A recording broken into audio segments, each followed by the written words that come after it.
कोई उन्हें चाणक्य मानता है, कोई उनकी तुलना इटालियन कूटनीतिज्ञ निकोलो मैकियावेली से करता है, तो कोई राजनीति का बाजीगर कहता है। शरद पवार ने अपने 6 दशक लंबे सियासी करियर में जो मुकाम हासिल किया है और जो छवि बनाई है, वो उनका हम उम्र कोई दूसरा राजनेता नहीं कर सका।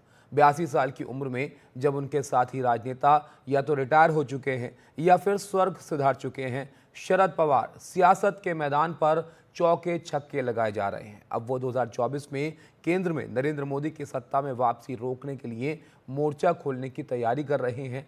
पवार के सियासी सफर पर जितेंद्र दीक्षित की विशेष रिपोर्ट आप देखिए।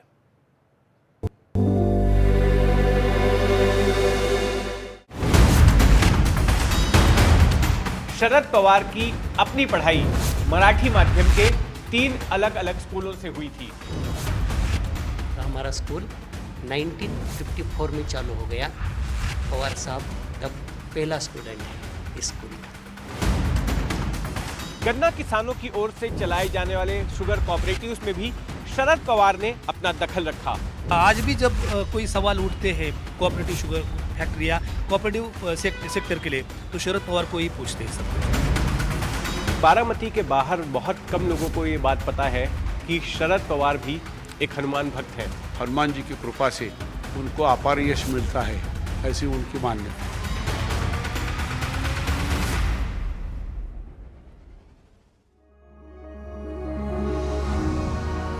शरद पवार का जन्म पुणे जिले की बारामती तहसील के एक प्रगतिशील किसान परिवार में 12 दिसंबर 1940 को हुआ था। उनके पिता गोविंद राव एक सहकारी संस्था में अधिकारी थे और मां शारदाबाई स्थानीय राजनेता थी, जो कि पुणे के स्थानीय निकाय में चुनी गई थी। वैसे तो 1947 तक पवार का परिवार कांग्रेस का कट्टर समर्थक रहा, लेकिन उसके बाद परिवार का झुकाव वामपंथ की ओर हो गया। शरद पवार इसके खिलाफ थे। अक्सर अपनी मां से वो बहस करते हैं कि किस तरह लोकतंत्र वामपंथ से अलग है और लोकतंत्र ही समाज के सभी वर्गों के साथ इंसाफ कर सकता है। शरद पवार एक राजनेता होने के साथ साथ एक शिक्षाविद भी हैं। आज महाराष्ट्र भर में उनके नाम से कई स्कूल हैं, कॉलेज हैं।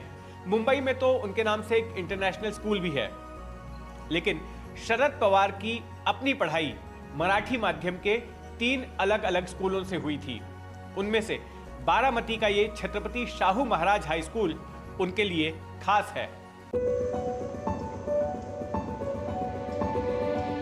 स्कूल के रिकॉर्ड बताते हैं कि परीक्षा नतीजों में भले ही पवार एक औसत छात्र नजर आते हों, लेकिन उन्हें पढ़ने का खासा शौक था। उनका लाइब्रेरी कार्ड इस बात की तस्दीक करता है कि उन्होंने यूरोपियन दार्शनिक रूसो और रूस के शासक जोसेफ स्टालिन से जुड़ी किताबें पढ़ डाली थी।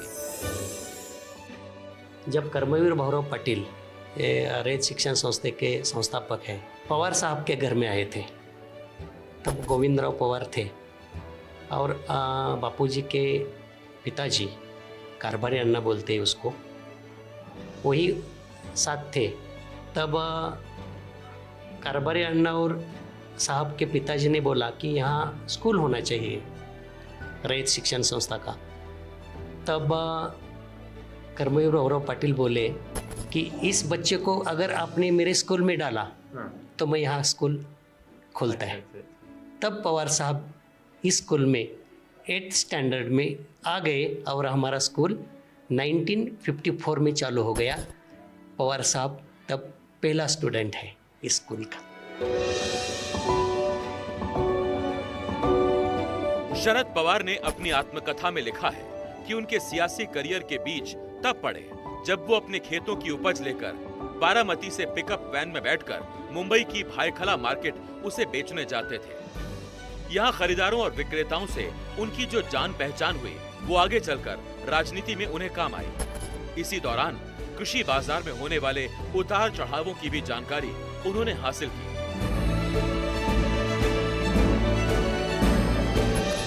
ये सब उन्हें तब काम आया जब वो महाराष्ट्र के मुख्यमंत्री बने और जब आगे चलकर देश के कृषि मंत्री बने।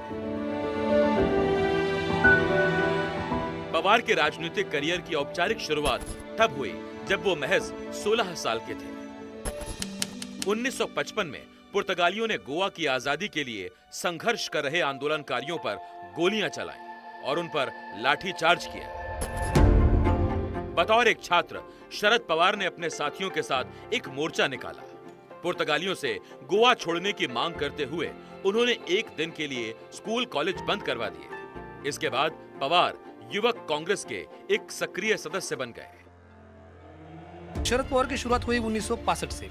उन्होंने देखा कि जब वो युवक कांग्रेस में काम करते थे तो बारामती का जो एरिया है, पूरा तहसील है, वो दो भागों में बटा हुआ है। एक इरिगेटेड है और एक ड्राउट है, पूरी तरह से ड्राउट है। 12 महीने ड्राउट होता है उसका, बहुत कम बारिश पड़ती है। तो उन्होंने देखा कि ऑस्ट्रेलियन मिशनरी वहाँ पे कुछ काम करती थी, लोगों को धान्य देती थी। तो उन्होंने कहा कि अगर ये फूड दे रही है तो हर बार देने पड़ेगा और डिपेंडेंट रहेंगे लोग। तो उन्होंने कहा कि उन ऑस्ट्रेलियन मिशनरी के साथ काम किया और उन्होंने फूड फॉर वर्क योजना लागू की। उसके साथ उन्होंने बारामती में 200 तालाब खोदे कि जो बारामती के जो ड्राउट के गांव है उसके लिए बहुत ज़रूरत थी। वो वहाँ की जो उस वक्त की जो ये काम था ना, वो बहुत बड़ा था। शरद पवार के बारामती से राजनीतिक सफर के शुरुआत होने के साथ ही उनके सामने एक धर्म संकट खड़ा हो गया। दरअसल 1960 में बारामती में लोकसभा के उपचुनाव हुए।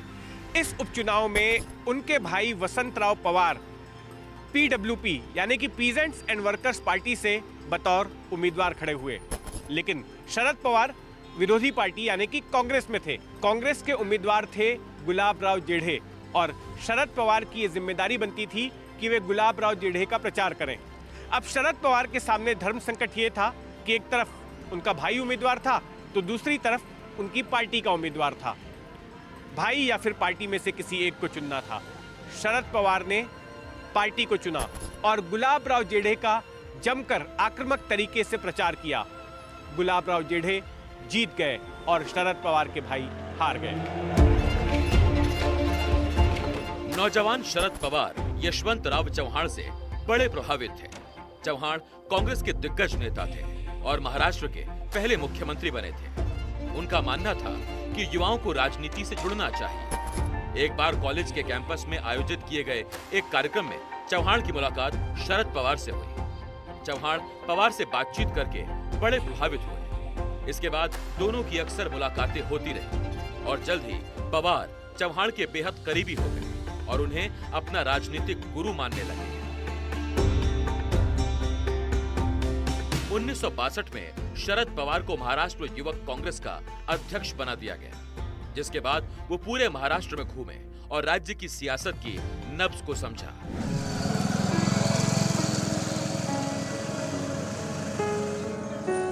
बारामती के काटेवाड़ी गांव में मौजूद इस हनुमान मंदिर का रिश्ता शरद पवार के राजनीतिक करियर की शुरुआत के साथ रहा है। छत्रपति शिवाजी के शासनकाल में संत रामदास की ओर से बनवाए गए इस मंदिर का जीर्णोद्धार पवार के परिवार ने ही करवाया। बीते चंद सालों से विधानसभा या लोकसभा चुनाव के दौरान बजरंगबली का जिक्र होते आया है, लेकिन बारामती के बाहर बहुत कम लोगों को ये बात पता है कि शरद पवार भी एक हनुमान भक्त हैं, लेकिन वो सार्वजनिक तौर पर अपनी हनुमान भक्ति का बखान नहीं करते। यहाँ के लोग बताते हैं कि 1967 में जब पहली बार शरद पवार ने विधानसभा का चुनाव लड़ा था तो उसके प्रचार की शुरुआत इसी हनुमान मंदिर में नारियल फोड़ कर की थी और उसके बाद से जब भी वो चुनाव लड़ते हैं तो उसके प्रचार की शुरुआत यहाँ हनुमान जी के दर्शन करने के बाद करते हैं। यही नहीं, शरद पवार की बेटी सुप्रिया सुले, उनके भतीजे अजीत पवार या पोते रोहित पवार भी अपने चुनाव प्रचार की शुरुआत इसी मंदिर में नारियल फोड़ कर करते हैं। जब जब कोई आवश्यकता होती थी तब तब पवार साहब उसकी परिपूर्ति करते थे, करते आए हैं। तो यहाँ उनका प्रचार जो होता है विधानसभा या संसद का, उनका आरंभ यहाँ से होता है। क्या उनकी ऐसी मान्यता है कि यहाँ पर प्रचार शुरू करने से विजय हासिल होती है? हो, उनकी ऐसी मान्यता है, उनकी अपार श्रद्धा है हनुमान जी पर। और यहाँ जब वो प्रचार आदरपूर्वक नारळ समर्पित करते हैं, हनुमान जी की कृपा से उनको अपार यश मिलता है। 1967 में बारामती विधानसभा सीट से चुनाव लड़ने का टिकट तो मिल गया, लेकिन ये शुरुआत इतनी आसान नहीं थी। उनको टिकट दिए जाने के विरोध में तहसील स्तर की पूरी कांग्रेस कमेटी ने अपना इस्तीफा दे दिया। पवार ने 35,000 वोट पाकर चुनाव जीत लिया। उनके प्रतिद्वंदी को महज 17,000 वोट ही मिल पाए। चुनावी राजनीति में ये पवार की धमाकेदार शुरुआत थी। इसके बाद अपने जीवन में वो कभी कोई चुनाव नहीं हारे। 1972 का चुनाव जीतने के बाद पवार महज 32 साल की उम्र में मंत्री बनाए गए और उन्हें गृह मंत्रालय जैसा अहम विभाग दिया गया। 1975 में इमरजेंसी लगने के बाद कांग्रेस पार्टी कई अलग अलग दलों में बंट गई। इंदिरा गांधी ने अपने धड़े के साथ कांग्रेस आई बनाई, जबकि यशवंतराव चौहान ने कांग्रेस एस। शरद पवार अपने गुरु यशवंतराव चौहान के साथ रहे। विधानसभा चुनाव में किसी को स्पष्ट बहुमत नहीं मिला।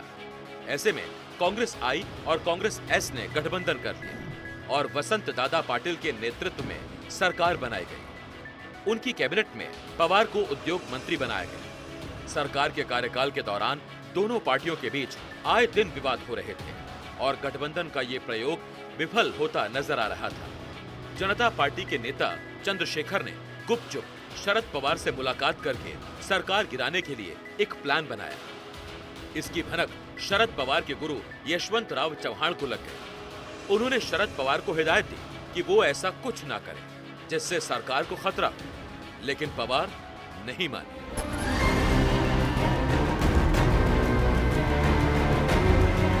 अपने गुरु की हिदायत को अनदेखा करके शरद पवार ने 38 विधायकों के साथ पार्टी से बगावत कर दी।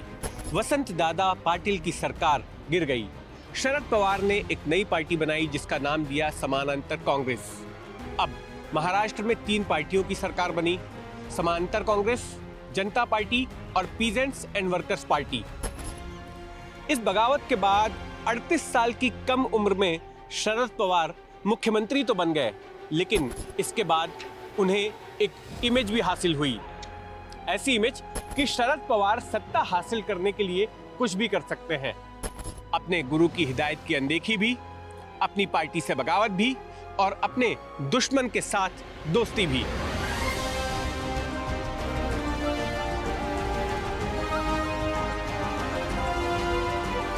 अपने सियासी करियर में शरद पवार ने कई बार ऐसा किया। 1984 में इंदिरा गांधी की हत्या के बाद जब उन्होंने देखा कि लोगों की सहानुभूति कांग्रेस आई के साथ है और उनकी दाल नहीं गलने वाली, तो पवार ने राजीव गांधी से समझौता करके अपने पार्टी का विलय कांग्रेस आई में कर दिया। बदले में उन्हें फिर एक बार महाराष्ट्र का मुख्यमंत्री बनने का मौका मिला।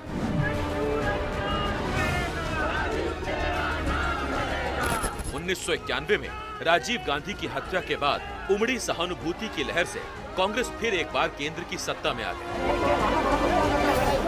पार्टी में उनके कद को देखते हुए शरद पवार के लिए प्रधानमंत्री बनने का मौका था, लेकिन पार्टी के एक प्रभावशाली धड़े ने उनका विरोध किया और पीवी नरसिम्हा राव को प्रधानमंत्री बना दिया गया। मैं पीवी नरसिम्हा राव देश की सबक देता। 1999 के लोकसभा चुनाव से पहले पवार को फिर एक बार केंद्र में कांग्रेस की सरकार आती नजर आई, पर उन्हें शक था कि इस बार भी मौका उन्हें नहीं मिलेगा। कांग्रेस की सत्ता आने पर तत्कालीन कांग्रेस अध्यक्ष सोनिया गांधी के प्रधानमंत्री बनने के आसार थे। सोनिया गांधी के इटालियन मूल का मुद्दा उठाते हुए उन्होंने 1999 में कांग्रेस से बगावत कर दी और अपनी अलग पार्टी बनाई, राष्ट्रवादी कांग्रेस पार्टी। दिलचस्प बात यह है कि 1999 में ही विधानसभा के चुनाव थे और उन चुनावों में कांग्रेस के साथ मिलकर शरद पवार की पार्टी ने सरकार बना ली महाराष्ट्र में। इस पर शरद पवार का तर्क ये था कि जो विदेशी मूल का मुद्दा है वो तो केंद्र में लागू होता है, राज्य के लिए वो मुद्दा लागू नहीं होता। इससे एक कदम आगे बढ़कर साल 2004 में जब केंद्र में यूपीए की सरकार बनी तो शरद पवार उस सरकार में कृषि मंत्री बन गए।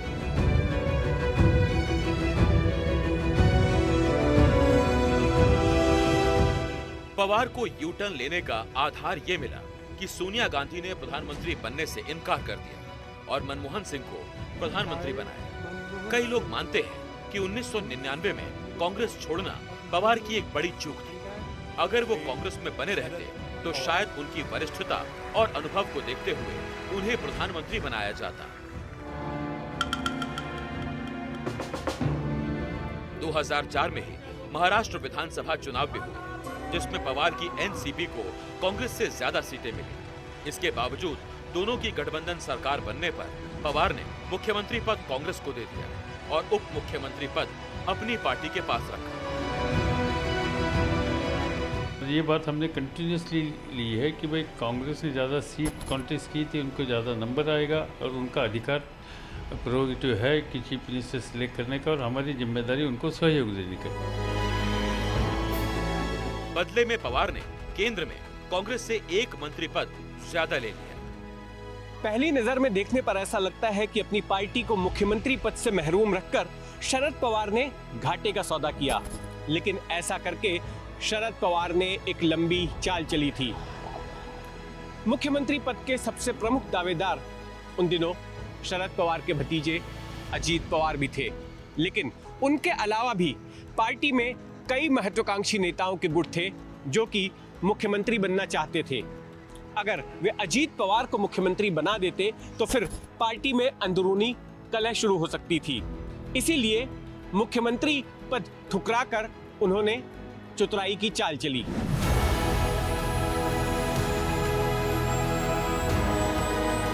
इस दौरान शरद पवार अपनी बेटी सुप्रिया को भी राजनीति में लॉन्च कर चुके थे।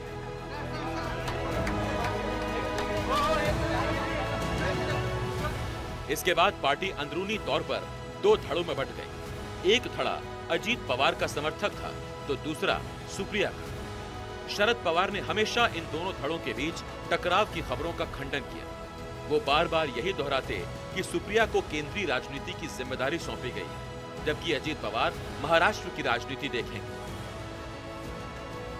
2006 में सुप्रिया राज्यसभा की सांसद बनी और फिर 2009 से लगातार उस बारामती लोकसभा सीट से सांसद चुनी जाती रही, जहां से शरद पवार चुनाव लड़ते थे।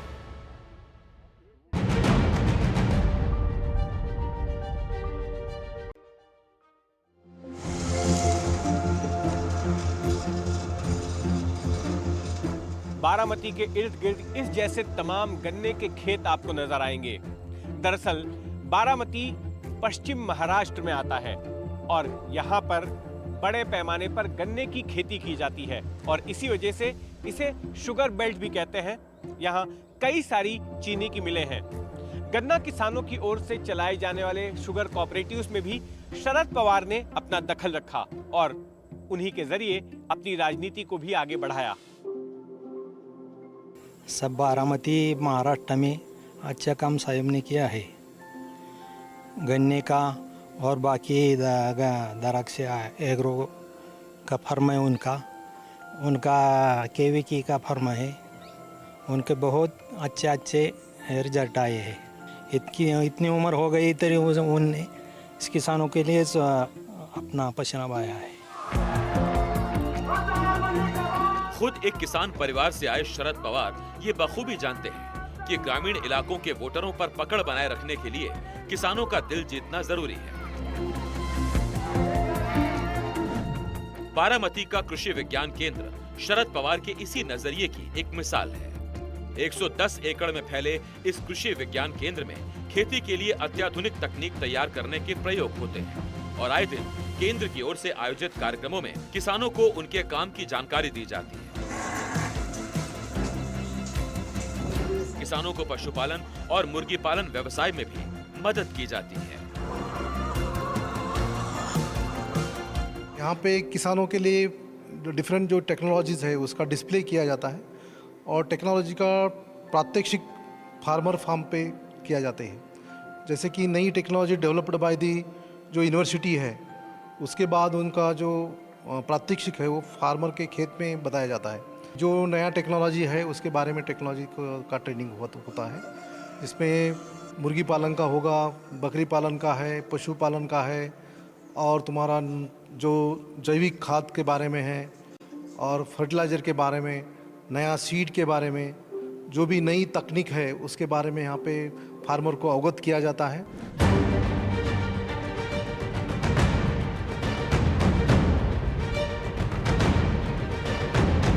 उन्नीस 1999 से लेकर साल 2014 तक शरद पवार की पार्टी लगातार महाराष्ट्र की सत्ता में रही। केंद्र में भी उनकी पार्टी लगातार साल 2004 से लेकर 2014 तक सत्ता में थी। लेकिन साल 2014 के विधानसभा चुनाव के बाद शरद पवार ने एक ऐसा कदम उठाया जिसने कि सभी को अचंभित कर दिया और इसे उनकी एक गलती माना गया। लेकिन हकीकत में ये उनकी एक बड़ी चाल थी। 2014 के विधानसभा चुनाव से पहले शिवसेना बीजेपी का गठबंधन सीटों के बंटवारे के मुद्दे को लेकर टूट गया। चुनाव नतीजों में बीजेपी सबसे बड़ी पार्टी बनकर उभरी, लेकिन उसकी सीटें बहुमत के जादुई आंकड़े के करीब नहीं थी। ऐसे में विश्वास मत पर वोटिंग के दौरान पवार ने अपनी पार्टी एनसीपी को वोटिंग में शामिल न होने का फरमान निकाल दिया। इससे देवेंद्र फडणवीस के नेतृत्व में बीजेपी की सरकार बन गई। कुछ वक्त बाद शिवसेना सरकार में शामिल हुई। किसी को यह समझ नहीं आ रहा था कि शरद पवार ने आखिर अपनी दुश्मन पार्टी बीजेपी की सरकार बनवाने में मदद क्यों की। आगे चलकर खुद शरद पवार ने ही इस बात का खुलासा किया। उन्होंने बताया कि दरअसल शिवसेना और बीजेपी के बीच खाई बढ़ाने को लेकर यह उनकी एक चाल थी। एक तरह से बीजेपी के जरिए शिवसेना को उन्होंने ये संदेश भिजवाया था कि तुम्हारे बिना भी हम सरकार बना सकते हैं। बीजेपी की लीडरशिप शिवसेना को दबाकर, शिवसेना को आइसोलेट करके, शिवसेना पर प्रेशर डालके ज़्यादा से ज़्यादा गवर्नमेंट का हिस्सा अपने हाथ में रखना, ये उनकी स्ट्रैटेजी थी। और इसलिए इस स्ट्रैटेजी को इनकरेज करो और शिवसेना और बीजेपी इसमें डिस्टेंस करे, ये हमारी रणनीति थी।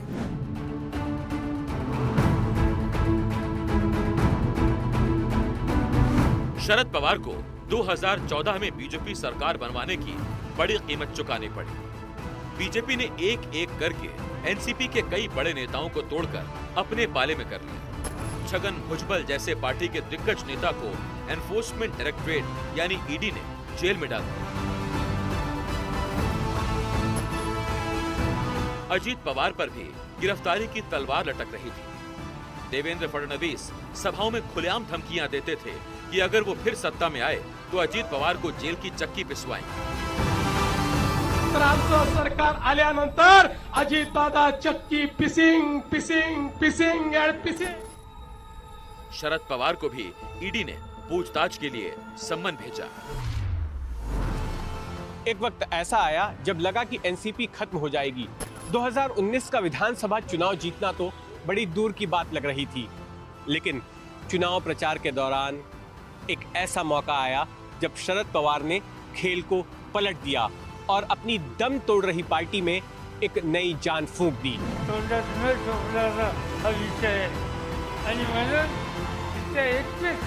सतारा की एक चुनावी सभा में अचानक बारिश शुरू हो गई, लेकिन पवार ने भीगते हुए अपना भाषण जारी रखा। वो वीडियो तेजी से वायरल हो गया। एक 79 साल के बुजुर्ग राजनेता के मौसम के साथ इस संघर्ष ने लोगों की भावनाओं को छुआ और एनसीपी पिछले चुनाव के मुकाबले 14 सीटें ज्यादा जीती। पवार की पार्टी की सत्ता में वापसी 2019 में हुई, लेकिन इसकी रणनीति उन्होंने 2014 से ही बनानी शुरू कर दी।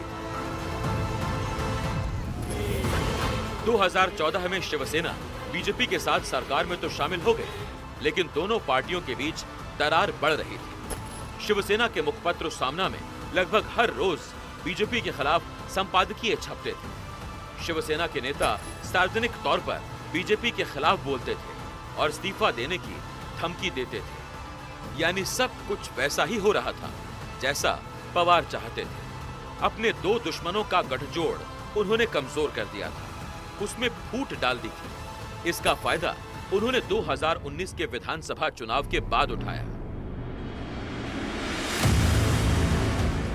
वो चुनाव बीजेपी और शिवसेना ने गठबंधन करके लड़ा था। चुनाव नतीजों के मुताबिक जनमत बीजेपी शिवसेना सरकार बनाने का मिला था। पवार की पार्टी एनसीपी तीसरे नंबर पर थी और कांग्रेस चौथे नंबर पर। तय था कि एनसीपी विपक्ष में बैठेगी। लेकिन इस बीच पवार ने कुछ ऐसा खेल खेला कि उनकी पार्टी तीसरे नंबर पर होते हुए भी सीधे सरकार में आ गई, और वो भी तमाम अहम मंत्रालय अपने पास रखते हुए। शरद पवार ने उद्धव की बीजेपी के प्रति नाराजगी का फायदा उठाया और उद्धव ठाकरे के मन में मुख्यमंत्री बनने के अरमान जगा दिए। पवार ने उद्धव से कहा कि अगर उद्धव चाहें तो वो मुख्यमंत्री बन सकते हैं, एनसीपी उनका समर्थन करेगी और कांग्रेस को भी मना लिया जाएगा। इसके बाद उद्धव ठाकरे ने मुख्यमंत्री पद की मांग को लेकर बीजेपी से गठबंधन तोड़ दिया और फिर 3 पार्टियों का गठबंधन बना, कांग्रेस, शिवसेना और एनसीपी का, और उद्धव ठाकरे उस गठबंधन के मुख्यमंत्री बने। उद्धव मुख्यमंत्री तो बन गए, लेकिन उसके पहले महाराष्ट्र में 35 दिनों तक बड़ा सियासी ड्रामा चला। 22 नवंबर 2019 की शाम नेहरू सेंटर में तीनों पार्टियों के बीच आयोजित मीटिंग में ये तय हो गया था कि उद्धव ठाकरे महाविकास आघाड़ी की ओर से मुख्यमंत्री बनेंगे। लेकिन अगली सुबह पूरा देश उस वक्त चौंक गया जब टीवी पर देवेंद्र फडणवीस मुख्यमंत्री पद की और अजीत पवार उप मुख्यमंत्री पद की शपथ लेते नजर आए। सभी को लगा कि ये भी शरद पवार का कोई सियासी दांव है, लेकिन हमेशा दूसरों को झटका देने वाले शरद पवार को खुद इस बार झटका लगा था। अजीत पवार ने उनकी पार्टी से बगावत कर दी थी, लेकिन जल्द ही शरद पवार ने महाविकास आघाड़ी को इस आपदा से बाहर निकाल लिया। उन्होंने एक प्रेस कॉन्फ्रेंस के जरिए ऐलान किया कि जो भी विधायक अजीत पवार के साथ गए हैं वो शाम होने तक वापस लौट आएं, नहीं तो उनके खिलाफ दल बदल कानून के तहत कार्रवाई की जाएगी। उनकी धमकी काम आई और ज्यादातर विधायक उसी शाम को वापस आ गए। और फिर तीसरे दिन अजीत पवार ने देवेंद्र फडणवीस के सामने हाथ खड़े कर लिए और कहा कि उनके पास पर्याप्त संख्या में विधायक नहीं है। 3 दिनों के भीतर ही देवेंद्र फडणवीस की सरकार गिर गई। सबसे बड़ी पार्टी होने के बावजूद बीजेपी को विपक्ष में बैठना पड़ा। ठाकरे सरकार में एनसीपी से उप मुख्यमंत्री अजित पवार बने और गृह विभाग समेत कई अहम मंत्रालय एनसीपी को मिले। शरद पवार भले ही इस सरकार का हिस्सा नहीं थे, लेकिन सरकार का रिमोट कंट्रोल उन्हीं के पास था। सियासी हलकों में उन्हें महाराष्ट्र का अघोषित मुख्यमंत्री माना जाता था। जून 2022 में शिवसेना में बगावत हुई और ठाकरे सरकार गिर गई और बागी नेता एकनाथ शिंदे बीजेपी की मदद से मुख्यमंत्री बन बैठे। शरद पवार की पार्टी न केवल सत्ता से बाहर हुई, बल्कि उनके सामने अब पार्टी टूटने का खतरा भी मंडरा रहा था, क्योंकि सियासी गलियारों में इस तरह की चर्चा होने लगी कि अजीत पवार फिर एक बार पार्टी से बगावत कर सकते हैं और बीजेपी के साथ हाथ मिला सकते हैं। ऐसे में शरद पवार ने अपने इस्तीफे वाला दांव चला।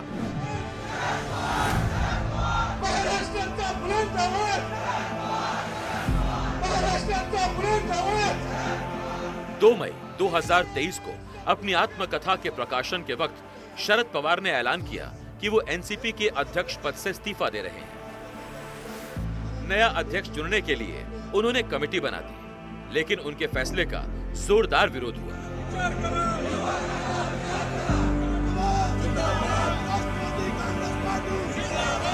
सिर्फ अजीत पवार को छोड़कर सभी ने मांग की कि पवार अपना इस्तीफा वापस लें। पवार के दफ्तर के बाहर कार्यकर्ता अनशन पर बैठ गए। किसी ने खून से उन्हें चिट्ठी लिखी तो किसी ने खुद पर तेल छिड़ककर आत्मदाह की कोशिश की। कमेटी ने भी प्रस्ताव पारित किया कि वो अपना इस्तीफा वापस लें। आखिर 4 दिनों तक चले ड्रामे के बाद पवार ने अपना इस्तीफा वापस ले लिया।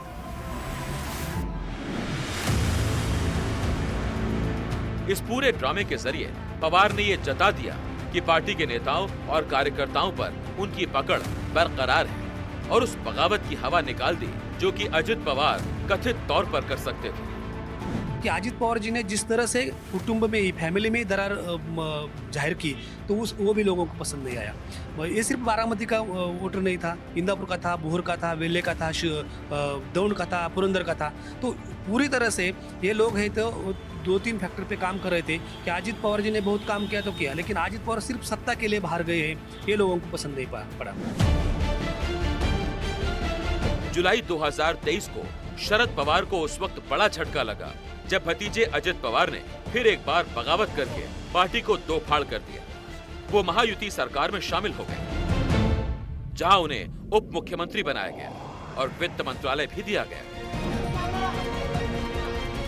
शरद पवार के कई भरोसेमंद नेता जैसे छगन भुजबल, प्रफुल्ल पटेल और दिलीप वलसे पाटिल ने उनका साथ छोड़ दिया। चुनाव आयोग और विधानसभा स्पीकर ने अजित पवार के गुट को ही असली एनसीपी होने की मान्यता दे दी और पार्टी का चुनाव चिन्ह घड़ी भी अजित पवार को मिल गया। इतने बड़े झटके के बाद भी शरद पवार भतीजे अजित पवार को पटखनी देने में कामयाब रहे। शरद पवार ने पार्टी का नया नाम रखा, एनसीपी शरद चंद्र पवार, और उन्हें तुतारी बजाता आदमी बतौर चुनाव चिन्ह मिला। लोकसभा चुनाव में शरद पवार की पार्टी ने 8 सीटें जीती, जबकि अजित पवार सिर्फ 4 सीट जीत पाए। यहां तक कि अजित पवार की पत्नी सुनेत्रा पवार को शरद पवार की बेटी सुप्रिया सुले ने बारामती सीट से हरा दिया। लोकसभा चुनाव में भद्द पिटने के बाद से शरद पवार को छोड़कर अजित पवार के साथ जाने वाले नेता वापस शरद पवार के पास लौटने लगे। शरद पवार के लंबे सियासी करियर के दौरान बहुत कम बार ऐसा हुआ है कि उनका कोई दांव चूका हो। वे खुद तो कभी चुनाव नहीं हारे, लेकिन ऐसे वक्त में भी वे अपनी पार्टी को सत्ता में लाने में कामयाब रहे हैं, जबकि जनमत उनके विपक्ष में बैठने का रहा हो। अब शरद पवार एक बड़ा दांव चलने वाले हैं। साल 2024 के महाराष्ट्र विधानसभा चुनाव के दौरान राज्य की महायुति सरकार को सत्ता से बाहर करने के लिए ये देखना दिलचस्प होगा कि क्या इस दांव में उनको कामयाबी मिल पाती है। कैमरामैन राजेंद्र दयालकर के साथ जितेंद्र दीक्षित, एनडीटीवी।